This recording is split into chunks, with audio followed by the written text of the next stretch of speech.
Guys, hope everyone's having a good day. I'm coming on today to talk about New Year's resolutions, whether or not you call them goals, resolutions, intentions. It is something I've been doing for years and I really enjoy them, and so it just seemed natural that I would come on here and share them with you as well. So a little bit on how I got started. I used to co-own 2 Pure Barre fitness franchises here in Sarasota, and we would get together with the girls from Lululemon and we would set our intentions for the year. And what was really neat, and actually what I found to be quite complicated at the time, was that they also set intentions for larger periods of time. So they set a 5-year and a 10-year mark.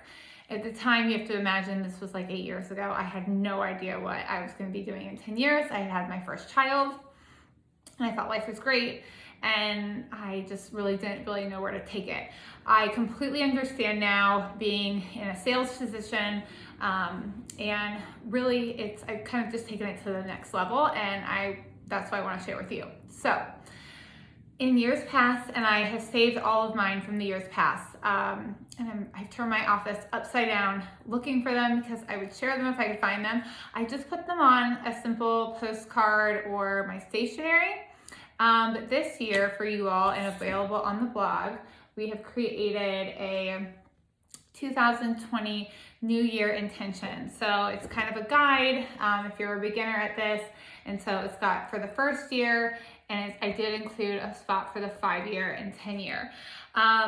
Like I said, I wasn't originally planning on doing it that way, but when I really sat down and thought about what I wanted to talk about and how I wanted to kind of put this all together, as we're entering a new decade, I took a chance to think about where I've come from in the last 10 years. And I just found it to be really important that I need to include it. And it actually gives me goosebumps saying that. And so this morning I was making my notes, and I've got them on my computer over here.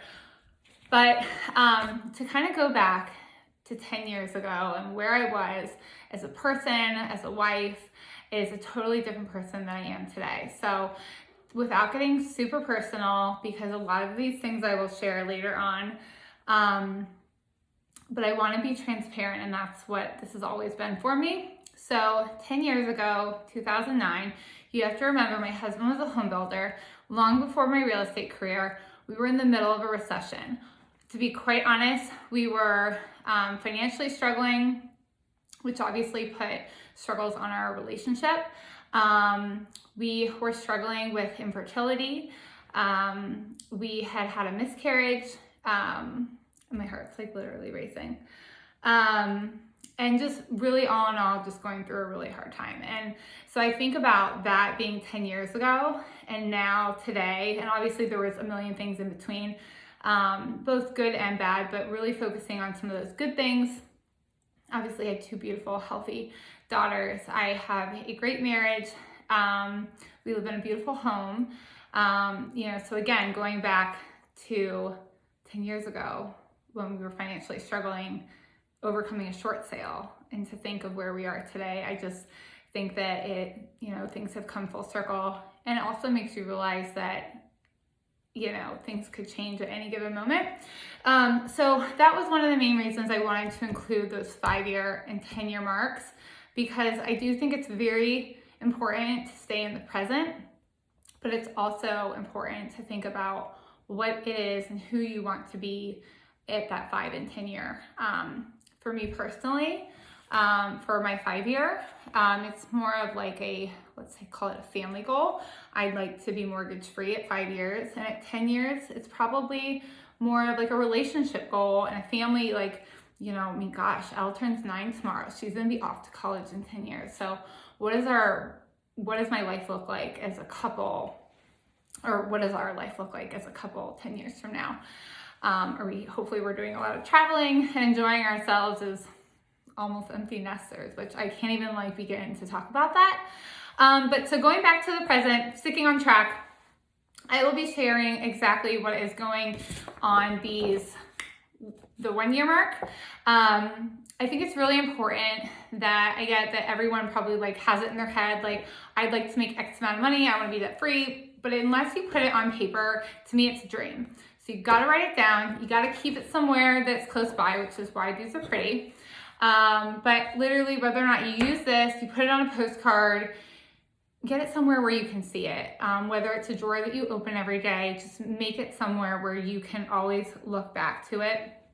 To keep it kind of simple, I like to break things down because I don't think goals have to be all about, financial, work related. I think they are personal. I think they're usually fitness oriented. They also can be, rather personal, family. So the way I've broken it down is I've got my work goal. So I've got a sales goal because I work in sales. And then I want to know, for me, how am I going to get to that goal? So how many clients do I have to meet? How many listings do I have to have? How many homes do I have to sell? I have a personal goal. My personal goal is really more me. I break down the other things separately. So I will be sharing specifically what I'm doing personally so you all can hold me accountable. Fitness, I have actually been on a pretty good regimen up until the holidays, and so I need to reset that. And again, I will be sharing my fitness journey as well as those goals with you later this week. A big component and an important component is relationship goals. So for me, I'll just say it right out there. More date nights. Nick and I have recently started doing a lot of traveling, just him and I'm enjoying this phase of our life. And so I want to continue more of that because I think it's really important. I also have a goal for me, for my children and I. As you know, I like to do car line. I've gotten kind of lazy.